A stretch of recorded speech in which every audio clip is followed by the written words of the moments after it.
반가. 안녕하세요. 박용덕입니다. 2023년 제34회 공인중개사 시험 대비 기출문제 해설 강의입니다. 26회 25번 문제부터 보도록 하겠습니다. 100만원 이하의 과태료에 해당하지 않는 것 했는데 이거 단순히 암기해야 되는 내용이죠. 정답은 3번입니다. 연수교육을 받지 아니한 경우는 500만원 이하의 과태료입니다. 교육 안 받아서 처벌받는 것은 연수교육밖에 없죠. 그리고 1번 사무소 옮기고 나면 10일 이내 이전 후 등록관 정에 신고해야 되고요. 하나면 100만원 이하의 과태료. 그 다음에 게시해야 되는 게 등수, 사보자, 사업자 등록증도 게시해야 됩니다. 하나면 100만원 이하의 과태료고요.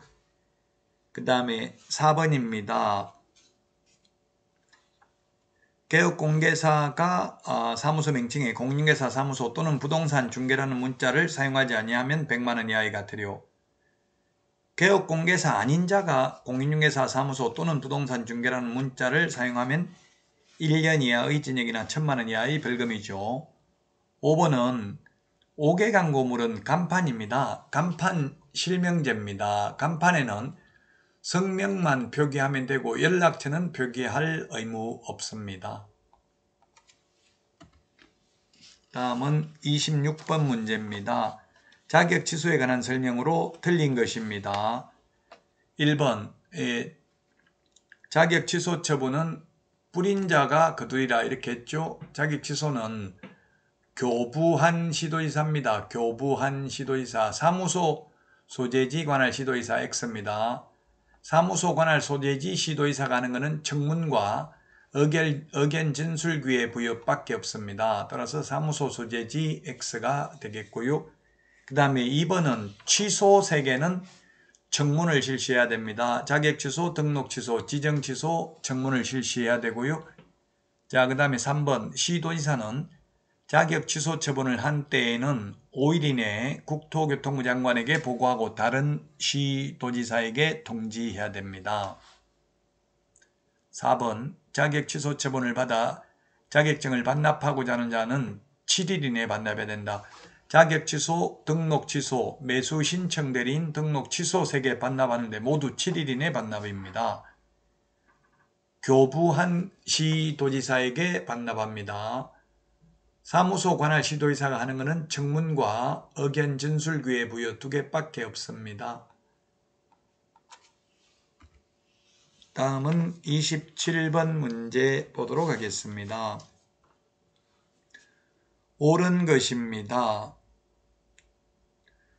등록관청은 개업공개사 등의 거래사고 예방을 위한 교육을 실시할 수 없다 했는데 거래사고 예방교육은 국토부 장관, 시도지사, 등록관청 모두 실시할 수 있습니다. 따라서 없다, X가 되겠습니다. 할 수 있다. 자, 그 다음에 2번 지문 보겠습니다. 개업공개사는 등록관청에 중개사무소 이전 신고를 한 경우 지체 없이 간판을 철거해야 된다. 네, 이게 맞네요. 사무소 이전하면 간판 철거해야 되고요. 폐업을 했을 때, 등록 취소됐을 때 모두 지체 없이 간판 철거해야 되고요. 철거 안 하면 행정 대집행법에 의해서 대집행할 수 있습니다. 3번 개업공개사로서 폐업신고를 한 후 1년 이내에 소속공개사로 고용신고의 대상이 된 자는 고용신고일 전에 다시 실무교육을 받아야 된다 했는데 이 실무교육, 직무교육, 매수신청대리 실무교육, 소위 사정교육은 유효기간이 1년입니다. 교육받고 1년 안에 개업하거나 취직 안 하면 다시 받아야 되고 그만두고 1년 안에 다시 취직하거나 개업하려면 안 받아도 됩니다.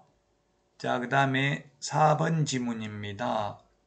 개업공개사가 조직한 사업자 단체가 독점규제 및 공정거래법에 위반하여 공정위원회로부터 과징금 처분을 최근 2년 이내에 2회 이상 받은 경우에 자격이 취소된다. 자격이 취소되는 게 아니라 등록을 취소할 수 있습니다. 그래서 틀렸고 5번 보조원은 중개사무소 명칭, 소재지 연락처, 성명, 자기의 성명을 표기하여 광고할 수 있다 했는데 개업공개사 이름으로 광고하면 1년 이하의 징역이나 1천만 원 이하의 벌금이고요. 그리고 개업공개사가 광고하면서 중개보조원을 명시한 경우 중개보조원 이름만 적어도 100만 원 이하의 과태료 대상이 되겠습니다. 2번이 정답입니다. 자, 다음은 28번 문제 살펴보도록 하겠습니다. 28번 문제입니다. 부동산 거래 신고에 관한 법률, 부동산 거래 신고에 관한 법률로 틀린 것입니다.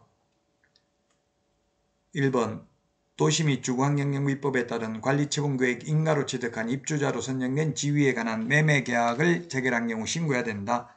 예, 근공도시, 빈산주택 8개 법률에 의한 공급계약, 부동산거래 신고해야 됩니다. 즉 아파트 처음 분양받아도 부동산거래 신고해야 됩니다. 재건축, 재개발, 입주권, 분양권 다 분양계약 체결하면 부동산거래 신고해야 됩니다. 또 이 분양권을 전매할 때도 부동산거래 신고해야 됩니다. 2번 공인중개사 법령상 중개대상물에 해당한다고 하여 모두 부동산거래 신고 대상이 되는 것은 아니다. 그렇습니다. 임목, 공장재단, 광업재단은 중개대상물이며 또한 매수신청 대리 대상물이지만 부동산거래 신고 대상물은 아닙니다. 3번 거래 신고를 받은 신고관청은 그 신고 내용을 확인한 후 신고인에게 부동산 거래계약 신고 필증을 지체 없이 발급해야 된다.